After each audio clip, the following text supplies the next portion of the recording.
Inventions change the world, now as always. Well before the Norwegian Industrial Property Office was established, Norwegian inventors had already made an impact, with a paperclip. But this is not as Norwegian as we like to think, since it had already been invented earlier in the 19th century by others unknown to us. With the Krag Jørgensen rifle in the 1880s. With a gas turbine in 1903. And not least, with artificial fertilizer, also in 1903, which has helped the world to increase food production. At that time, patents were granted by the Crown, as prescribed in the Crafts and Trades Act of 1839. However, with the proliferation of new patents in the course of the 19th century, new regulations were required. This was the age when the Eiffel Tower was built, when parliamentary government was introduced in Norway, and when the telephone came to her capital, Christiania. In the years prior to the First World War, Norway was a small and insignificant member of the world community, except where merchant shipping was concerned. Then, in 1911, two events occurred that suggested change was in the air. Roald Amundsen became the first person to reach the South Pole, and the first woman was elected to the Norwegian Parliament. In the same year, the establishment of the Norwegian Industrial Property Office gave the country a national institution responsible for the protection of industrial property rights and for handling applications for patents and the registration of designs and trademarks in Norway. The fundamental reason is to stimulate innovation and creativity in industry and commerce. What can be granted patent protection? In fact, practically anything that's genuinely new. Inventions, products, techniques, and methods. The cheese slicer was invented by a carpenter in Lillehammer who got the idea from techniques for planing wood used in sawmills. Since then, his company has produced over 50 million cheese slices. A cross-country skier, unhappy with his heel-strap ski bindings, made history when he constructed his own new bindings by welding together old bicycle parts, thereby inventing rottefella, the rat trap binding. The all-time top-selling Norwegian invention is perhaps the aerosol spray can. The method using propellant gas was invented by Erik Rotheim and patented in 1929. We are talking of the years of Sonja Hennie's rise to international stardom as a figure skating champion, of the great crash on the New York Stock Exchange, and of the spectacular wedding between Crown Prince Olaf and Märtha. The 50s were in sharp contrast to everything that had gone before.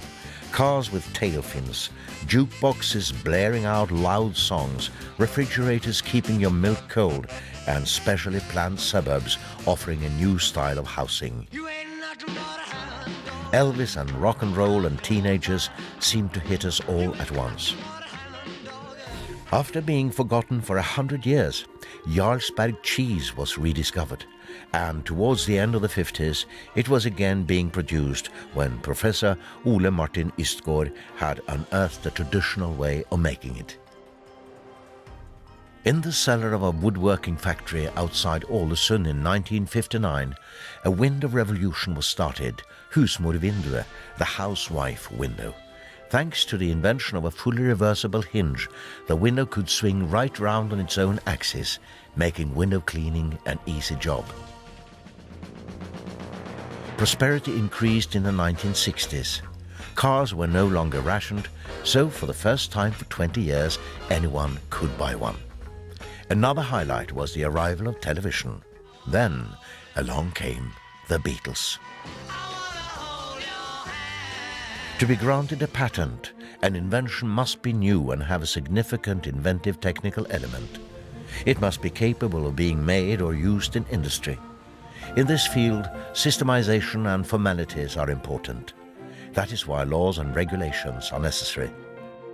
In 1972, the trip-trap chair, a chair that grows with the child, was put on the market. It was designed by Peter Opsvik, and its world sales have topped 8 million. At about the same time, Tore Planke, a civil engineer, constructed an automatic machine for used bottles. Tomra's automatic recycling machines for returnable bottles are now commonplace in shops all over the world. International cooperation on patent rights became more and more important. Then there is the story of the Ugelstad beads, those tiny world-famous beads that can be used in cancer treatment and many other types of medical diagnosis and treatment, as well as in LCD screens and much more. Nycoment's X-ray contrast fluid revolutionized the way X-ray pictures of the inner organs were taken. Norway is in the limelight in many fields in the early 80s. The capsizing of the Alexander Kielland oil platform, Gro Harlem Brundtland, the country's first woman prime minister. Then, in the late 80s, there are dramatic developments in the wider world. The Soviet Union crumbles, the Berlin Wall falls. New accords and arrangements governing patents were introduced in the 80s and 90s. The 90s saw the world going digital, an ever faster stream of information. We find inventions leading to patents in very different places. The largest concrete platform in the world, Troll A, is also the tallest ever man-made construction that has been moved. Now we are into a new millennium. Anything can happen and will happen. Phrases like global warming, climate change, and financial crisis become familiar the world over. The new millennium also makes demands on us through new legislation and regulations. So, in 2011, the Norwegian Industrial Property Office can celebrate 100 years of inventions, inventiveness, and new thinking. There will always be people with plenty of energy and initiative who will get new ideas for new solutions. And they will need the protection of the Norwegian Industrial Property Office's know-how and services. The ultimate goal must be to buttress the security of a company's investments and competitive position and to create economic growth in Norway.